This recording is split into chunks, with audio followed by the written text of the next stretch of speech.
দেশ ও দেশের বাইরে থেকে যারা আমাকে ফোন করে বলছেন যে গুরুজি আমাদের মলদ্বারেতে রক্ত পড়ে এবং মলদ্বার চুলকায়, কামড়ায় এবং এরকম নালি ঝুলে গেছে, তার জন্য কি আছে?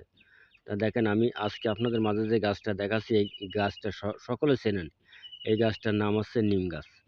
তবে আপনারা দেখেন এরকম চারা নিম গাছ দেখবেন। তাই আপনারটা যেখানে এখন এরকম চারা, যাতে ফুল হয়নি ফল হয়নি তেমন একটি গাছ দেখে শনিবার মঙ্গলবার আপনারা এই গাছটা তুলবেন এবং তোলার নিয়ম হচ্ছে পূর্ব মুখ ফিরে পায়ে স্যান্ডেল দেবেন না, জুতা দেবেন না এবং পূর্ব মুখ ফিরে নিঃশ্বাস বন্ধ করে গাছটা ছিঁড়ে তুলে নেবেন। আচ্ছা, গাছটার যদি বলেন যে গুরুজি কোন মন্ত্র আছে, কোনো যদি আমার মুসলমান ভাইরা হন তাহলে 3 ফিটকে বিসমিল্লাহ বলে গাছটা তুলে নেবেন। আর যদি হিন্দু ভাইরা হন তাহলে 3 ফিরে জয় শিব জয় শিব জয় শিব বলে গাছটা নিঃশ্বাস বন্ধ করতে তুলে নেবেন।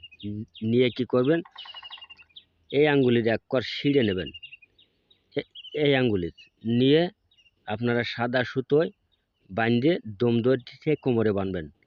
দেখবেন যে 3 দিনের ভিতরে আপনাদের ওই যে মলদ্বারে চুলকানি, কামড়ানি, তারপর নালি ঝুললা, রক্ত পড়া, ফাটে যাওয়া, আপনারা 3 দিন পরেতে উপকারিত হবেন। কিন্তু কিছু পয়সা মসজিদে বা মন্দিরের থেকে দিয়ে দেবেন। আর আমার ভিডিওটা যদি ভালো লাগে বেশি বেশি করে লাইক করবেন, শেয়ার করবেন, কমেন্ট করবেন। আল্লাহ হাফেজ, ধন্যবাদ।